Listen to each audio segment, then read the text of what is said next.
আসসালামু আলাইকুম pro football fans.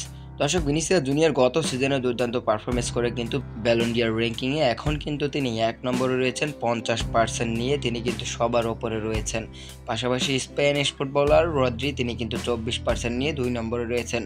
অর্থাৎ অনেকটাই স্পষ্ট যে ২০২৩-২৪ মৌসুমের ব্যালন ডি'অরটা ভিনিসিয়াস জুনিয়রই পাবে। কেননা তিনি কিন্তু লা লিগা জিতেছেন, চ্যাম্পিয়ন্স লিগ জিতেছেন, ইউএফএ সুপার কাপটাও কিন্তু তিনি জিতে নিয়েছেন। দুর্দান্ত পারফরমেন্স করেছেন রিয়াল মাদ্রিদের জার্সিতে। একের পর এক ম্যাচে গোল, অ্যাসিস্ট সব মিলিয়ে কিন্তু রিয়ালের হয়ে একটা দুর্দান্ত মৌসুম কাটিয়েছেন এই ব্রাজিলিয়ান তরুণ সুপারস্টার। মূলত ভিনিসিয়াস জুনিয়র ব্যালন ডি'অর পাবে কিনা সেই কথা বললে ভিনিসিয়াস জুনিয়র কিন্তু গণমাধ্যমে একটা কথা বলেছেন।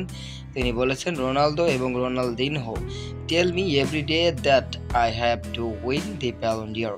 মূলত ভিনিসিয়াস জুনিয়র বলছে রোনালদো এবং রোনালদিনহো তারা নাকি তাকে প্রতিদিনই বলতেছে যে তুমি ব্যালন ডি'অর জিততে পারবে, মানে তুমি ব্যালন ডি'অর পাবে। আর সাবেক ফুটবলারদের কাছ থেকে এরকম কথা শোনার পর নিশ্চয়ই তরুণ ফুটবলাররা খুশি হবে, অনেক উদ্বুদ্ধ হবে, এটাই স্বাভাবিক।